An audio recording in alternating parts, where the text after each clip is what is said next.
Okay, in this video I'm going to show you how to make a heat stick. It is very dangerous, obviously, to mix electricity and water, so I don't recommend doing this. This is only for informational purposes only.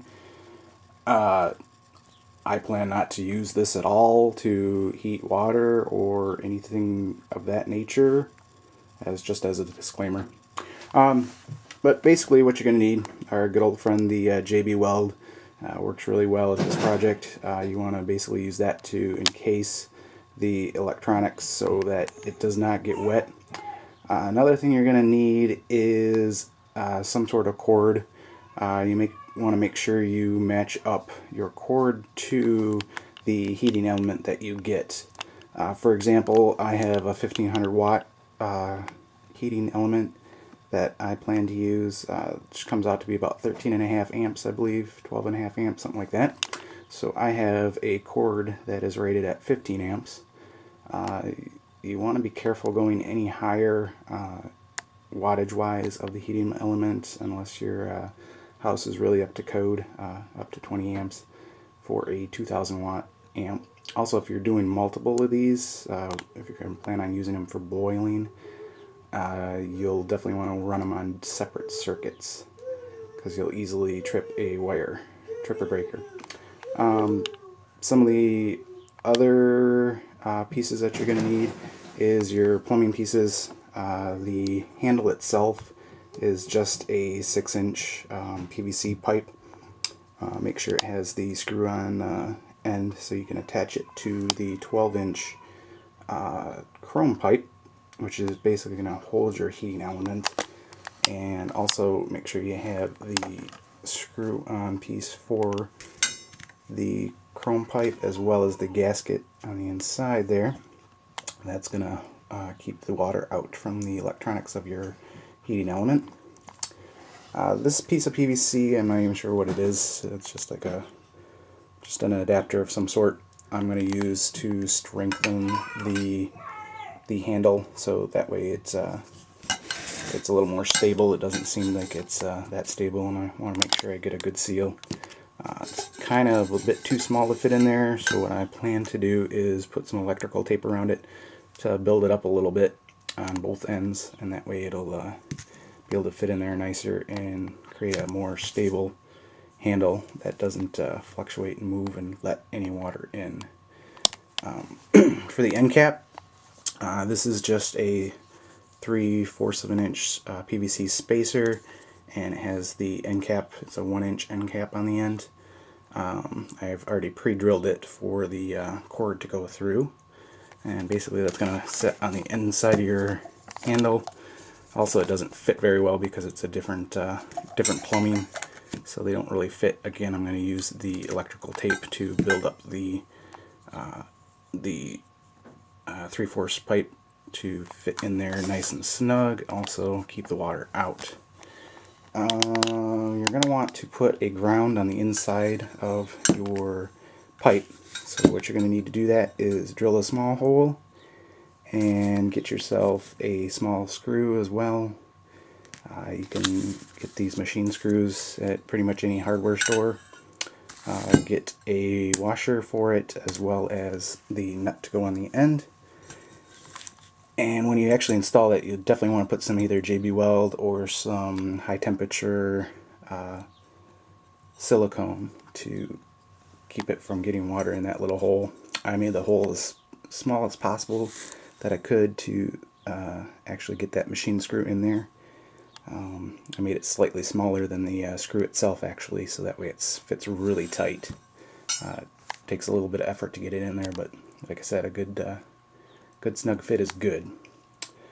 One of the other items that I definitely goes without saying is you're going to want a GFCI plug, some sort of surge protector, so that if any water does get into the wiring, it's going to trip that and not kill you. I got this handy dandy little one. Seemed to be the cheapest and easiest option.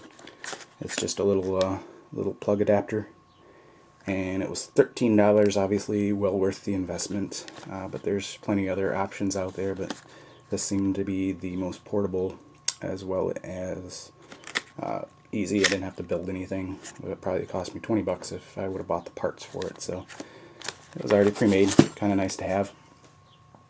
That's pretty much it.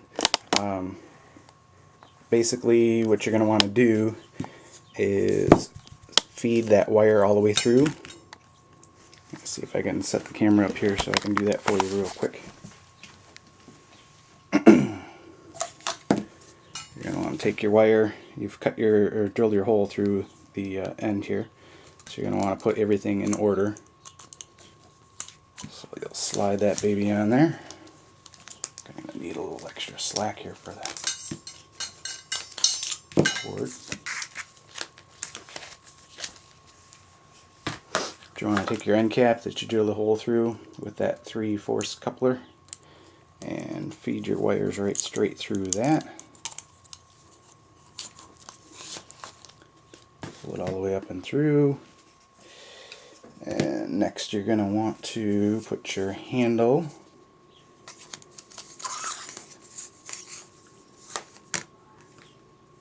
and your little spacer sealer thing there. Oops, got that on backwards. I'll put it this way. And of course the screw thingy thing with jogger there.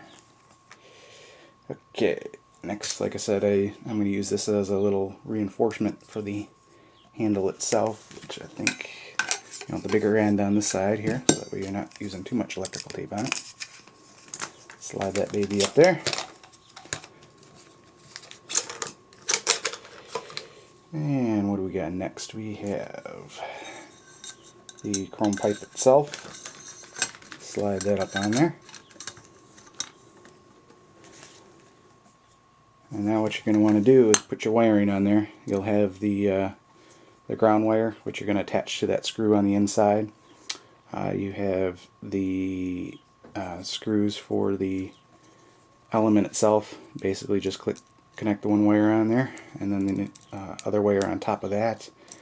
One more thing, actually, I read about this online as well, using a toilet paper roll.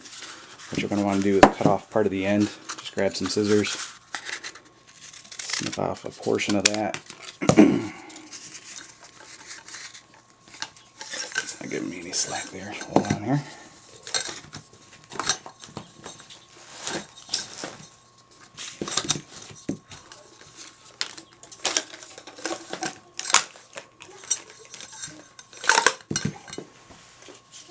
And you're going to want to put that little piece of toilet paper roll on there.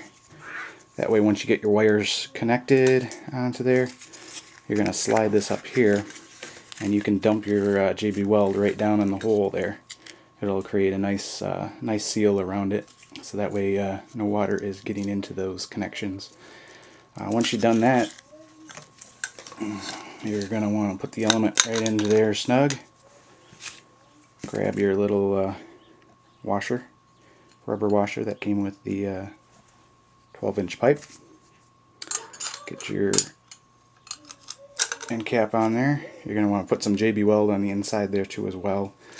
Screw it down tight, and then you're going to want to let it dry. You want to let it set probably 24 to 48 hours before putting in water. What you want to do, leave that end cap off and get a flashlight. Fill up something with water. Put the heating element inside the bit of water.